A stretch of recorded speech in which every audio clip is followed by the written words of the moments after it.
예수님의 열정은 무엇을 향한 열정이었을까요?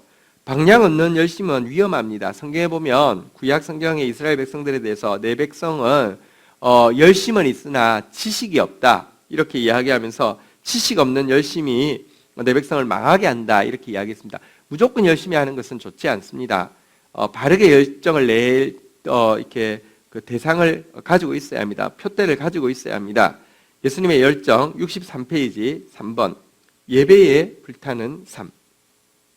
예수님의 열정은 무엇보다도 예배를 향한 것이었습니다. 자, 요한복음 2장 17절 다시 한번 보도록 하겠습니다. 같이 읽겠습니다. 제자들이 성경 말씀에 주의 전을 사모하는 열심히 나를 삼키리라 한 것을 기억하더라. 아까 살펴본 바대로 다윗이 처음 인용한 기록한 이것은 언제입니까? 그가 하나님께 예배하고 싶어서 언약궤를 자기 장막으로 모셔올 때에 너무 기뻐서 춤을 추었죠. 그 치마가 들릴 정도로 춤을 추었죠. 이때 자기 아내인 미갈이 그를 조롱했습니다. 그렇지만 미갈만의 조롱이 아니라 많은 사람들이 그를 그렇게 조롱했을 것입니다. 그러나 하나님께 예배하는 그 기쁨 때문에 그는 그냥 미친 사람이 되었다 이렇게 이야기했는데요. 예수님 역시 마찬가지였습니다. 예수님도 하나님께 예배하는 이 성전을 향한 그 열심은 정말 그를 미치게 만들었다 이렇게 이야기하고 있습니다. 예수님은 하나님께 예배하는 것에 자기의 모든 것을 거셨습니다.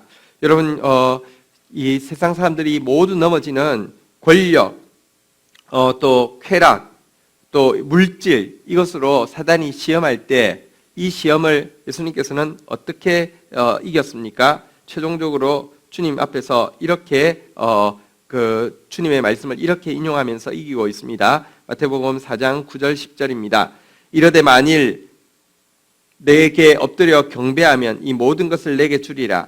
이에 예수께서 말씀하시되 사탄아 물러가라. 기록되었을 때 주 너희 하나님께 경배하고 다만 그를 섬기라 하였느니라.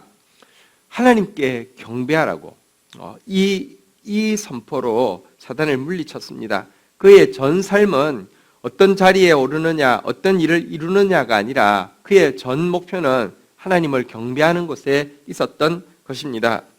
여러분 사실 예배란 우리가 생각하는 것보다 훨씬 더 중요한 것입니다. 하나님을 위해서 피조물인 우리가 할 수 있는 최상의 행위는 예배입니다.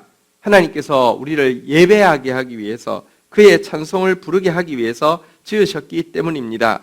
의인과 악인을 가르는 기준도 바른 예배와 그릇된 예배입니다. 아벨은 한 번의 바른 예배를 통하여서 영원한 의인이 되었지만 가인은 영원한 악인이 되었습니다. 또 예배를 위해서 하나님께서 바른 예배에 쌓아두신 은혜도 무궁무진합니다. 예배가 무엇이냐? 주학에 맞추어 묵상기도 드림으로 예배를 시작하겠습니다. 주기도문으로 모든 예배를 마치겠습니다. 이와 같은 순서 주학부터 주기도문 축도로 끝나는 종교 행사가 예배가 아닙니다. 예배라는 단어는요 구약에서 제일 많이 사용하는 단어의 원어의 뜻은 종처럼 엎드려지다, 종처럼 부복하여서 섬기다 이런 뜻이고요. 신약에서 예배로 제일 많이 번역된 단어는 사랑으로 입맞춤하다라는 뜻입니다. 예배란 무엇이냐? 하나님 앞에서 종처럼 납작 엎드리는 시간이고요. 예배란 무엇이냐? 정말 하나님을 향해서 사랑으로 입맞춤하는 시간입니다. 예배야말로 종처럼 하나님 앞에서는 엄숙한 시간이요. 예배야말로 신부처럼 하나님 앞에서는 환희의 시간인 것입니다. 그러므로 영성 있는 사람이 제일 먼저 열심을 내야 하는 것은 하나님을 향한 예배가 되어야 합니다. 우리는 시편 기자의 고백이 우리의 고백이 될 수 있는 삶을 살아야 합니다. 다윗은 이렇게 고백했습니다. 내 영혼이 하나님 곧 살아계시는 하나님을 갈망하나니 내가 어느 때에 나가서 하나님의 얼굴을 배울까? 하나님의 얼굴 배웠기를, 그분 얼굴 앞에서 엎드러지기를, 그분 얼굴을 향해서 입맞추기를 갈망하는 모습, 이것이 우리의 갈망이 되어야 합니다. 오늘날 너무 많은 신자들에게 예배는 마저 못해 드려야 하는 따분한 종교 행사입니다. 합법적으로 빠질 구실이 생겨서 빠질 수만 있다고 하면 너무너무 기분 좋은 행사입니다. 진짜 매주 하기 싫지만 매주 해치워야 하는 지루한 의식이 되어 있습니다. 이것은 영적으로 심각한 문제입니다. 예배가 신자에게 가장 기쁘고 가장 기대되어지고 가장 즐거운 순간이 되어야 합니다. 우리의 영성의 가장 정확한 척도는 예배를 기뻐하는 정도입니다. 자, 그런데 예배가 무엇으로 구성되어지냐고 하면요, 말씀과 기도로 구성되어집니다. 예배란 종교의식이 아니라 하나님으로부터 말씀을 받고 기도로 하나님께 반응하고 나아가는 것이 예배입니다.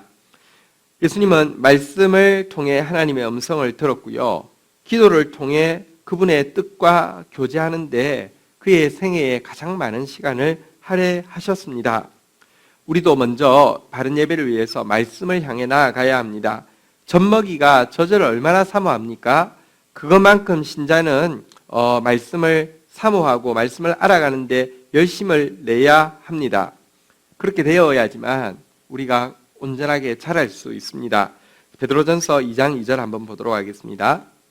갓난 아기들 같이 순전하고 신령한 젖을 사모하라. 이는 그로 말미암아 너희로 구원에 이르도록 자라게 하려 함이라.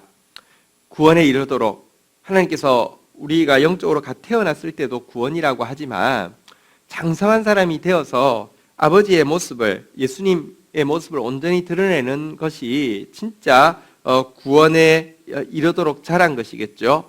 구원에 이르도록 자라는 방편이 무엇이라고요?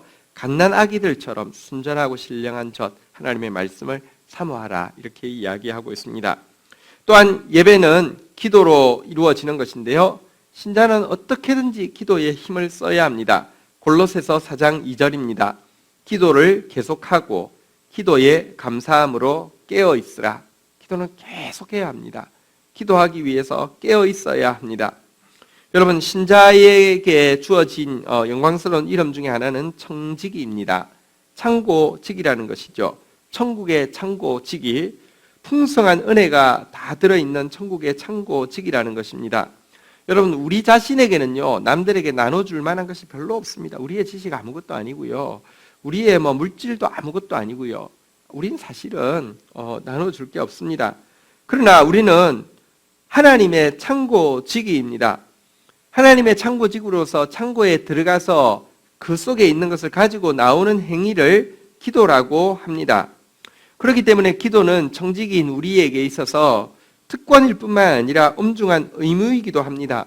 청지기가 창고 들어갔다가 나올 때마다 자기 먹을 것만 조금 챙겨서 나온다고 하면 얼마나 얌체이겠습니까? 창고지기는요, 그 안에 있는 것을 가지고 나와서 다른 사람들에게 나누어주는 역할을 해야 하는 것입니다. 그래서 우리는 이 직책을 감당하기 위해서 기도에 힘써야 합니다. 누가복음 12장 42절 같이 한번 보도록 하겠습니다. 주께서 이르시되 지혜 있고 진실한 청지기가 되어 주인에게 그 집 종들을 맡아 때를 따라 양식을 나누어 줄 자가 누구냐. 여러분들, 진짜 우리에게 맡겨주신 영혼을 위하여서 하나님의 창고에 들어가서 하나님 것을 받아 나와서 나누어 주는 자가 되면 그가 이렇게 하는 것을 보면, 주인이 올 때에 그가 이렇게 하는 것을 보면 복이 있을 것이다, 하나님께서 칭찬하셨습니다. 그런 열정, 기도와 말씀의 열정을 가진, 예배의 열정을 가진 저와 여러분들 되기를 축복합니다.